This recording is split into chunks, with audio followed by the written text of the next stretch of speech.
大家好，我是陈姥姥。这一集呢，我们来讲其他咳。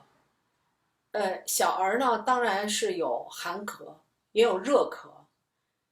但是呢，我们这个不是大机器生产，你寒咳就是寒咳，热咳就是热咳，好多情况是混在一起的。如果这个孩子呢，平时吃的肉比较多，而且吃的比较多的话，他容易积食。那么它的最重要一个标志是什么呀？它的舌苔白腻白腻的，就像撒了一层白面一样，一层膜啊，白粉一样的这样的舌苔，这种孩子你要小心了。他首先第一件事他就容易咳，因为脾胃、脾土是肺金之母。这个母亲病了，这个孩子这个肺他也跟着就病了啊。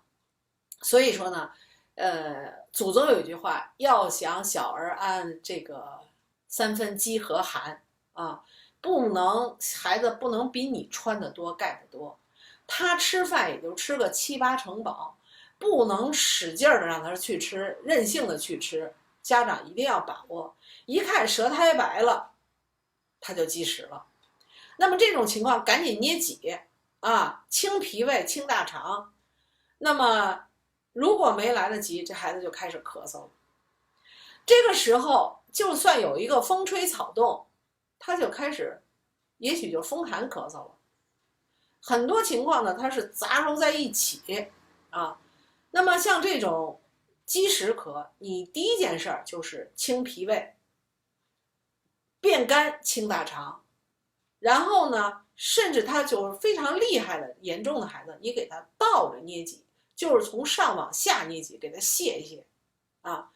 那么这种咳嗽呢，最好呢是用什么呀？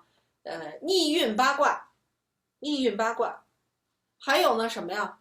搓四横纹，就让他那个脾胃呢运起来，运转起来。还有什么呢？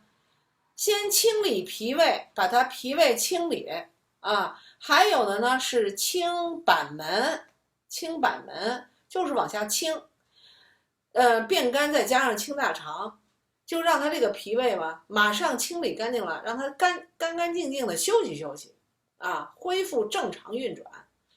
那么像这种情况呢，清完了以后呢，这个孩子咳嗽就应该见效啊。那么这是一种积食咳，这个积食咳的时候也是千万要吃素，不要吃肉，不要喝牛奶酸奶。当然是小奶娃啊，他要喝牛奶的孩子那单说，就是一般的2、3岁了这种孩子，你就别说给他孩子病了来点营养吧，你就这思想，一来点营养他就接着又咳嗽啊，就是休息，就让他的脾胃休息。那么这是一种，还有一种孩子呀，他能咳上3月他都不好，那个妈那个急呀啊。那么像这种孩子呢，你注意一下，他这个大鱼际的下面，这个大鱼际像一个鸭蛋一样啊，下1/2这个地方是不是很轻？如果很轻，你这个孩子就是有寒啊，脾胃有寒，他的中焦下焦是寒的。那么这个一个是捏脊啊，一个是要忌口。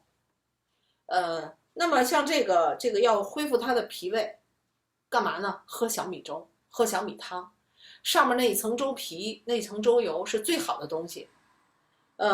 这是一个。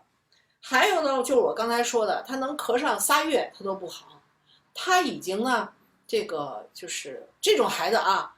我遇到过有的妈妈特别爱干净，每天上午下午各洗1次澡啊。还有的呢就是晚上睡觉很晚给孩子洗澡，那么这个孩子呢就是水属阴，晚上又是阴寒之时，他是阴上加阴，这种孩子他是生活习惯造成的啊。你看刚才积食也是生活习惯，这晚上洗澡也是生活习惯，还有的是喝牛奶、吃酸奶、吃冷饮、大量的吃水果等等等等，你把这些都给它改变了，然后咱们再说推拿啊。那么这个小儿久咳，一个呢是揉板门，李德修先生三字经派的创始人，他曾经有一个小儿久咳3个月，怎么也治不好的，那么他给这个孩子呢，揉板门或者是补脾啊。曾经有一个例子，就是李德修先生给这个孩子补脾1小时，从此就好了。所以说呢，脾胃被伤了，那么他的下一级，他的肺也跟着受伤。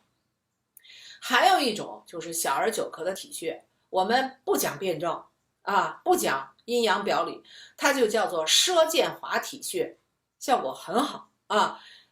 它呢是治小儿久咳，一般呢就几个穴位，非常简单，也是引我进入小儿推拿的第一组穴位。它就是什么呢？揉天突，就是在这个锁骨中间这个窝窝里边，无论左右，1岁100下啊，1、2岁都是100下。然后呢，这个在双锁骨下往两边推啊，就是这个位置啊，往两边分推前胸肋骨啊，在锁骨下啊，因为这不都是肺经嘛，对吧？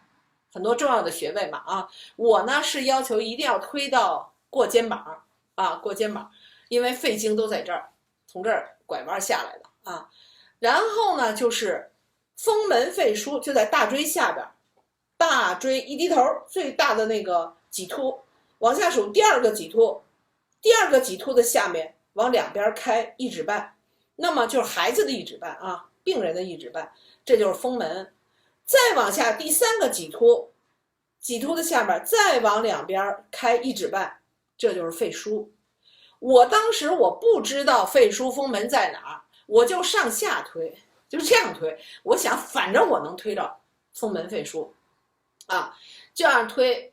那么这个是天突、膻中分推这个，然后是风门肺腧也是各1到200下，最后呢是分推肩胛骨，往两边推肩胛骨。现在我变成推这个8字，顺着肩胛骨的外缘这样推啊，各100下，1到2岁各100下，2到3岁以上呢就200下啊。那么这个止咳效果，就是治这个久咳的效果也是非常好的一组啊。那么有些家长呢自己辩证不清楚，不知道什么情况，你就用奢剑滑体穴啊。那么还有一种就是拍打疗法，那个呢我是下次再讲，好吧？这是各种杂咳呢，首先要调好脾胃，要忌口，然后呢，可以用奢剑滑体穴和久推，督血治，久推凉。好，今天就到这儿，谢谢大家。